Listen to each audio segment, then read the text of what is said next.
Surat floral women's હોસ્પિટલના doctor પર ગંભીર આક્ષેપ કરવામાં આવ્યા છે। જે મામલે ડોક્ટર પ્રતિક માવાણીનું નિવેદન સામે આવ્યું છે। તેમણે કહ્યું છે કે ડોક્ટર પર આવા ખોટા આક્ષેપો થશે તો અમે સારવાર કઈ રીતે કરીશું। મારી પાસેથી 20 લાખ રૂપિયાની માંગણી કરવામાં આવી હતી। પૈસા આપવાની ના પાડતા મારા પર હુમલો થયો અને ખોટા આક્ષેપો કરવામાં આવ્યા। સમગ્ર મામલે ડોક્ટર પ્રતિકે ખંડણીની ફરિયાદ નોંધાવી છે। ભાજપે નગરપાલિકાની ચૂંટણીના દાવેદારોના નામ જાહેર કર્યા છે। વલસાડ જિલ્લામાં સમાવિષ્ટ નગરપાલિકાની સ્થાનિક સ્વરાજની ચૂંટણી માટે ઉમેદવારોના નામ જાહેર કર્યા છે। પારડીના 7 વોર્ડના 28 નામ જાહેર કર્યા છે તો વલસાડ નગરપાલિકાના 11 વોર્ડના 44 દાવેદારોના નામ જાહેર કર્યા છે। ઉમરગામ તાલુકા પંચાયતની 2 બેઠકોની પેટા ચૂંટણીના નામ પણ જાહેર કરવામાં આવ્યા છે।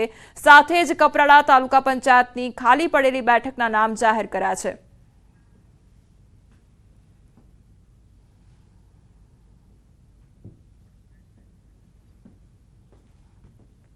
બોટાદ નગરપાલિકામાં ભાજપના ઉમેદવારો જાહેર અને 11 વોર્ડના ઉમેદવારોના નામ ભાજપે જાહેર કર્યા છે।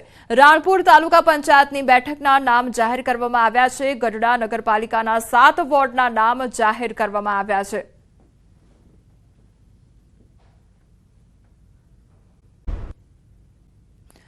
જામનગરમાં ચૂંટણીને લઈ ભાજપની બેઠક અને કૃષિ મંત્રી રાઘવજી પટેલની અધ્યક્ષતામાં બેઠકનું આયોજન કરવામાં આવ્યું। ત્યારે કાર્યકર્તાઓ સાથે ચૂંટણીને લઈને મંથન કરવામાં આવ્યું। કાર્યકર્તાઓને બેઠકો જીતવા હાકલ કરવામાં આવી છે। નગરપાલિકા અને તાલુકા પંચાયત જીતવા માટે હાકલ કરવામાં આવી છે।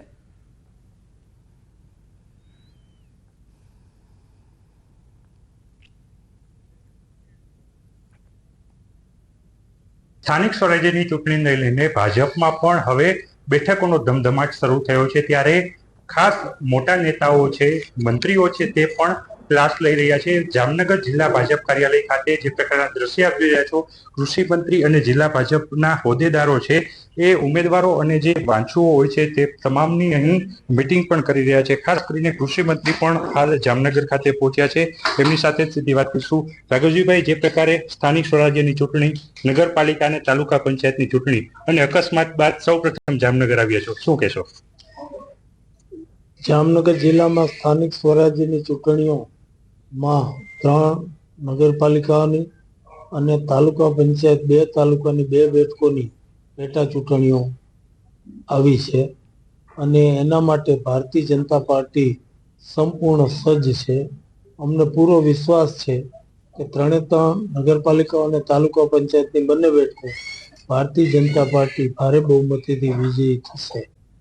શહેરમાં ફરી એક વખત ધૂળ ખાતી સાયકલો જોવા મળી આવી છે। તંત્રની બેદરકારીના કારણે લાભાર્થી વિદ્યાર્થીઓને મળવાની જગ્યાએ સાયકલો ધૂળ ખાઈ રહી છે। સરસ્વતી સાધના યોજના હેઠળ ફાળવેલ સાયકલો ધૂળ ખાતી હાલતમાં જોવા મળી રહી છે। પાટણ તાલુકા શિક્ષણ કચેરીના ઓરડામાં મોટી સંખ્યામાં સાયકલો ધૂળ ખાતી જોવા મળી। પીટીસી કોલેજની બાજુમાં આવેલ તાલુકા શિક્ષણ કચેરીના ઓરડામાં સાયકલો ધૂળ ખાઈ રહી છે।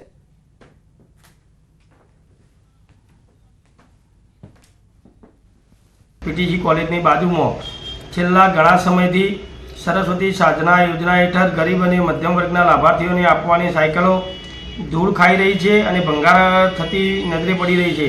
તો પાટણનું વહીવટી તંત્ર જાગે અને આવી સાયકલો જ્યાં જ્યાં પડી છે ત્યાંથી એકત્ર કરી।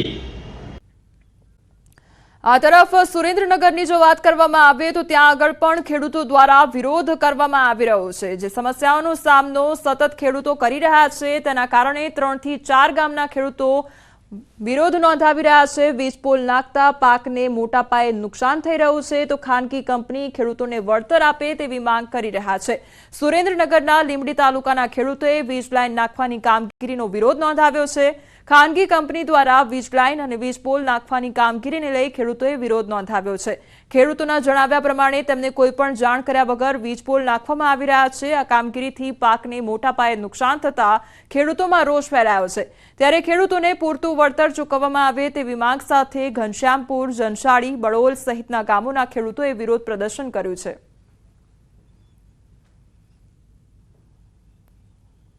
વાળા લોકો જે મારા કાકાના ખેતરમાં ખાડો કરતા હતા જીસીબી લઈને પોલીસ સ્ટેશન સાથે, અને મેં એમ કીધું કે ભાઈ આ ખાડો કેમ તમે કરો છો? તાર કે બસ લાઈનનું કામ છે તો મેં એવડે એ લોકોને એવું કીધું કે તમે એસ્ટિમેટ આપો કેટલું વળતર છે શું છે.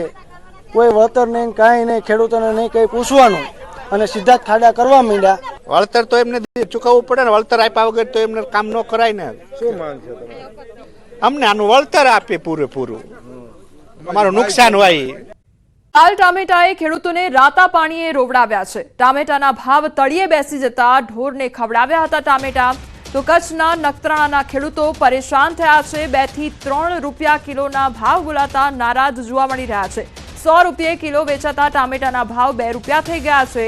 હજારો રૂપિયાનો ખર્ચ પેટે પાટા બાંધી રાત દિવસ મહેનત છતાં જગતના તાતને લાલ ઘૂમ ટામેટાએ રાતા પાણીએ રોવડાવ્યા છે.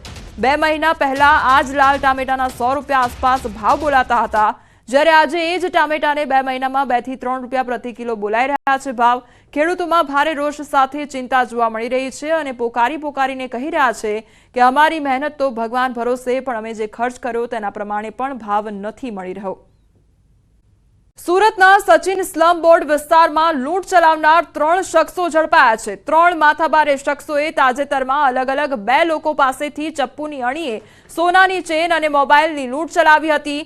ભોગ બનનારાઓએ સચિન પોલીસ મથકે ફરિયાદ નોંધાવી હતી. પોલીસે ફરિયાદને આધારે ગણતરીના કલાકમાં 3 આરોપીઓને ઝડપીને બરાબરની સરભરા કરી ઘટનાનું રિકન્સ્ટ્રક્શન કર્યું. પોલીસની સરભરાથી આરોપીઓને ચાલવામાં પણ ફાંફા પડ્યા હતા.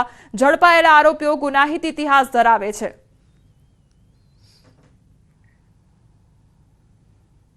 તારીખ 28/1 ના રોજ જે એક અમારે ત્યાં લૂંટનો બનાવ બન્યો હતો, જે બાબતે ગઈકાલે આરોપીને અટક કરવામાં આવી છે અને ગુનાની જગ્યાનું રિકન્સ્ટ્રક્શન પણ કરવામાં આવ્યું છે.